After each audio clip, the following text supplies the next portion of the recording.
दोघांचं भांडण तिसऱ्याचा लाभ, ही म्हण आणि याच्यावर आधारित गोष्ट ही आपण सगळ्यांनी ऐकली असेल. ज्या गोष्टीमध्ये दोन मांजरी भांडत असतात आणि त्यांच्या भांडणाचा उपयोग एक माकड स्वतःसाठी करून घेतो, आपल्या स्वतःचा फायद्यासाठी करून घेतो. आता ही गोष्ट आठवण्याचं कारण काय, तर सध्या रिसेंटली महालक्ष्मी मंदिरामध्ये कोल्हापूरला घडलेली घटना, ज्याच्यामध्ये दोन स्त्रिया भांडत आहेत काही कारणावरून आणि रील क्रिएटर्स लोक त्या रीलचा उपयोग स्वतःचे कॉन्टेंट व्हायरल करण्यासाठी करून घेत आहेत. आता ती जी स्त्री होती, तिचं जे वागणं होतं, तिने आपल्या मुलाला मंडपात सू करायला लावली, हे तर 100% चुकीचंच आहे, 200% चुकीचं आहे. मात्र तिच्या त्या चुकीचा उपयोग स्वतःच्या फायद्यासाठी करणं, स्वतःच्या रील व्हायरल करण्यासाठी करणं, हे कितपत योग्य आहे हा विचार करण्यासारखा मुद्दा आहे. दुसरी गोष्ट म्हणजे तुम्ही जर का टू द पॉइंट बोलत असाल, तिच्या त्या चुकीला मेन्शन करत असाल आपल्या व्हिडिओमधून, तरी पण मान्य आहे. मात्र लोक ते करत नाहीये, लोक बॉडी शेमिंग करतायत, तिची मजा घेत आहेत, तिला इन्सल्टिंग फील करवतायत, तर हे सगळं करतायत. बरं, ते करतायत आणि त्याच्यावर हजारो लोकांची कमेंट्स देखील येत आहेत आणि ते कमेंट्स देखील वाईट शब्दांनी भरलेले असतात, कमेंट सेक्शन देखील वाईट शब्दांनी भरलेला असतो, बॉडी शेमिंग वाल्या शब्दांनी भरलेला असतो. प्रचंड वाईट आहे.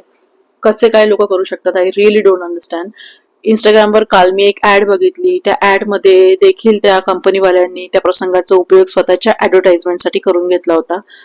सो हे सगळं खरंच न समजण्यासारखं आहे. मला असं वाटतं की कर्म ना खूप सूक्ष्म पद्धतीने काम करतं. आज तुम्ही जर का एखाद्याला वाईट फील करवलं, हर्ट फील करवलं, तर ते 100% तुमच्यापर्यंत परत येणार आहे.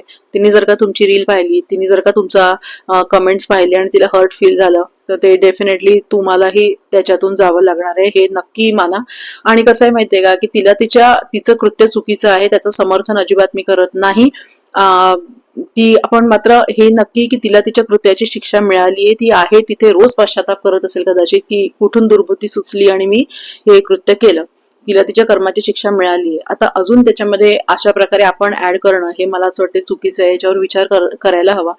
योग्य मुद्द्यावर बोला, रास्त बोला, जास्त बोलू नका. म्हणजे मुद्द्यावर बोला, मात्र असं बॉडी शेमिंग वगैरे करणं योग्य नाही असं मला वाटतं. तर याच्यावर मला वाटतं विचार केला गेला पाहिजे.